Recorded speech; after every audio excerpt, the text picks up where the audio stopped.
প্রতি বছর দেশি বিদেশি মিলিয়ে আনুমানিক 1,00,000 কোটি টাকা জাকাত আদায় সম্ভব, যা সঠিক উসুল এবং বন্টনের মাধ্যমে দারিদ্র্যকে পেছনে ফেলে স্বাবলম্বী হতে পারে প্রায় 1.5 কোটি মানুষ।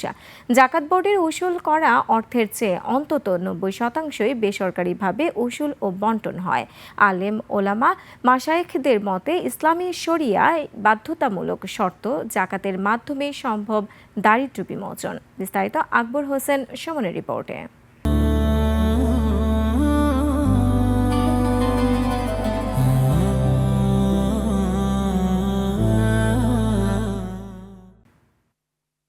দেশের দরিদ্র জনগোষ্ঠীর প্রায় 1.5 কোটি মানুষের মাথাপিছু জাকাতের হক দাবিদার। ইসলামের 5টি স্তম্ভের অন্যতম আর্থিক ইবাদত জাকাত। পবিত্রতা ও প্রবৃদ্ধির বন্টন বিত্তশালীদের অর্জিত সম্পদকে পবিত্রতা দেয়, দূর করে দারিদ্র্য ও বৈষম্য। বছরে জাকাতযোগ্য সম্পদ হল নিসাব পরিমাণ।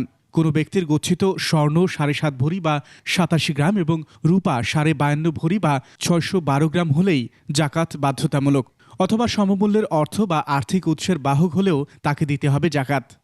একজনের কাছে 2.5 লক্ষ টাকা তার সমস্ত প্রয়োজন পুরা করার পরেও অতিরিক্ত তার কাছে পড়ে আছে বছরখানেক, তাহলে বুঝতে হবে এই টাকাটার উপর শতকরা 2.5 ভাগ এটা জাকাত দিতে হবে, অর্থাৎ 1,02,500 টাকা এটা তাকে হিসাব করে জাকাতটা দেওয়া লাগবে।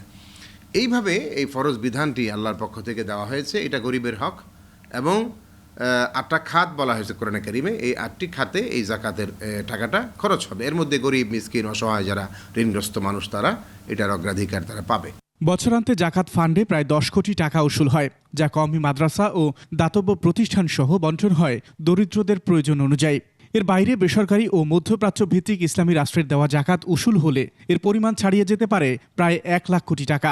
যে পরিমাণ জাকাত উসুল হওয়ার কথা, তো সেটা যদি একাধারে 8-10 বছর এটা উসুল করে জাকাতটা আদায় করার পরে এটা আবার যথাযথ জায়গায় বন্টন এবং পরিকল্পিতভাবে বন্টন। জাকাত দেওয়ার উদ্দেশ্য হচ্ছে দারিদ্র্য বিমোচন, একটা গরিব মানুষকে ধনী বানায় দেওয়া, যেন সে 1 বছর জাকাত নিলে পরের বছর জাকাত নেওয়ার প্রয়োজন না হয়।